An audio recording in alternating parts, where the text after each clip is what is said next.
seolah-olah pada saat itu Bu Putri ada bersama-sama dengan Richard dan Pak Ferdi Sambo terkait dengan proses klarifikasi dan konfirmasi, padahal Bu Putri ada di kamar. Apakah hukum acara pidana kita sudah berubah yang kemudian bisa menggunakan satu keterangan saksi yang tidak berkesesuaian dengan yang lain seolah-olah itu benar? Tentu saja itu tegas dilarang oleh hukum acara pidana.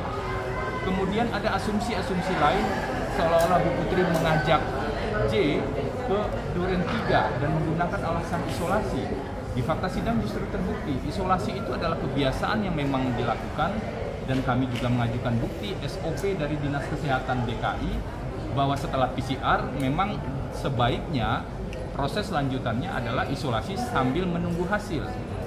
Dan juga dijelaskan yang lebih menyedihkan adalah tuduhan Bu Putri berganti baju seolah-olah dengan tujuan yang lain, dan ada stigma-stigma seksis yang kemudian diberikan pada Bu Putri. Padahal situasi yang benar terjadi pada saat itu dan terbukti di sidang adalah Bu Putri memang isolasi ke rumah Duren 3, kemudian karena mau istirahat berganti baju dan pintu ditutup. Tidak pernah sama sekali Bu Putri melihat pergerakan yang ada di luar, termasuk juga penembakan.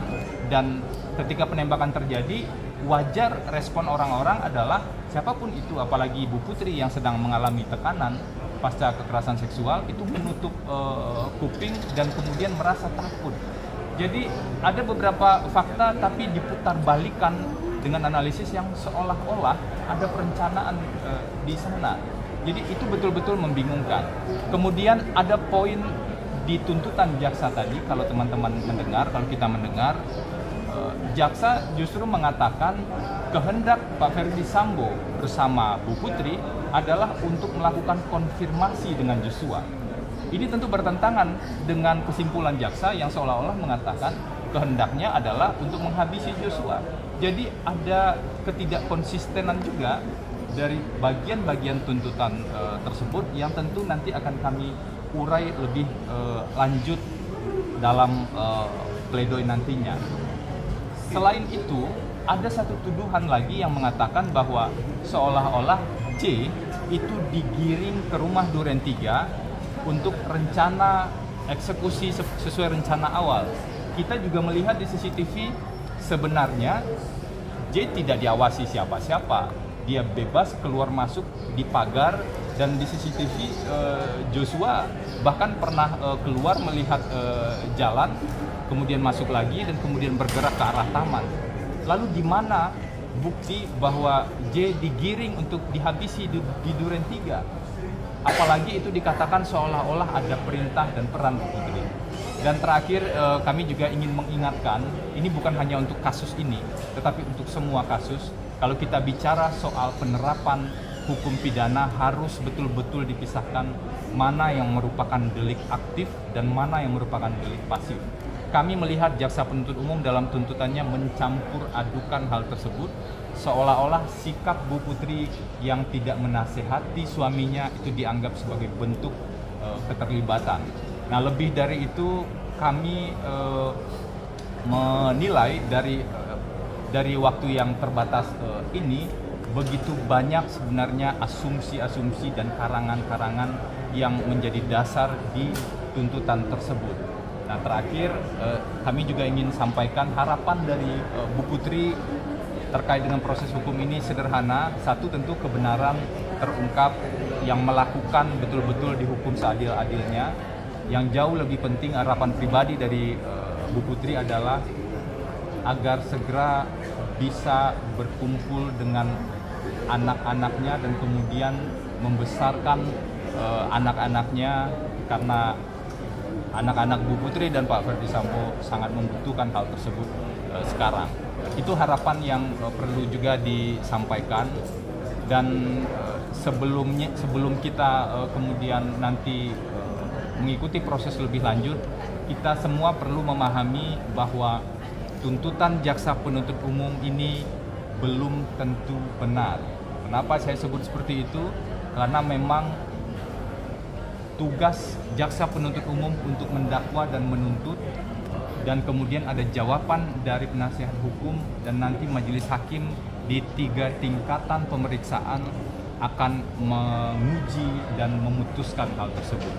Harapan kami agar keputusan itu betul-betul berangkat dari fakta persidangan, bukan asumsi, bukan karangan bebas, bukan intervensi dari pihak manapun, dan mempertimbangkan rasa keadilan yang seadil-adilnya untuk semua pihak.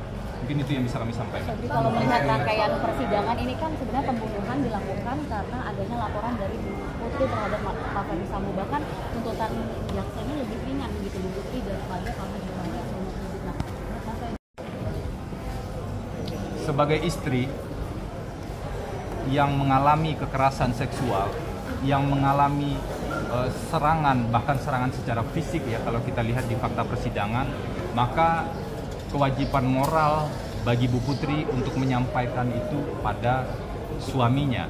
Jangan sampai ketika seorang istri atau seseorang melakukan kewajiban moralnya itu justru dipersalahkan. Itu poin krusial yang pertama perlu dipahami. Dan bahkan Bu Putri juga pernah menyampaikan di keterangan terdakwa, dan ini sebenarnya hampir sama karakternya di korban-korban kekerasan seksual.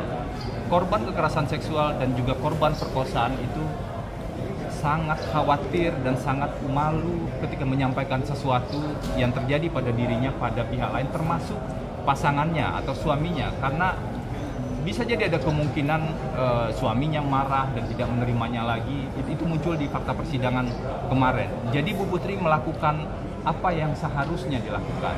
Bahwa setelah itu ada situasi yang disebut psikolog sebagai situasi emosional intens terhadap Pak Ferdi Sambo, tentu saja itu di luar kontrol dari Bu Putri.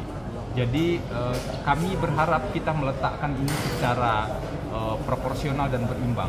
Kalau bicara tinggi rendahnya tuntutan, kami dari pihak kuasa hukum melihat seharusnya dakwaan jaksa tidak terbukti dan seharusnya tuntutannya tidak setinggi itu. Tapi dalam konteks hukum acara pidana, kami tetap menghargai apa yang sudah dilakukan oleh jaksa dan akan menjawab seluruh bagian tuntutan jaksa secara detail, secara objektif, tidak dengan karangan dan tidak dengan asumsi. Ini ujian untuk kita semua untuk melihat kebenaran di persidangan ini dan juga untuk menemukan siapa yang salah dan siapa yang harus bertanggung jawab. Semua argumentasi itu sebagai catatan utama ya.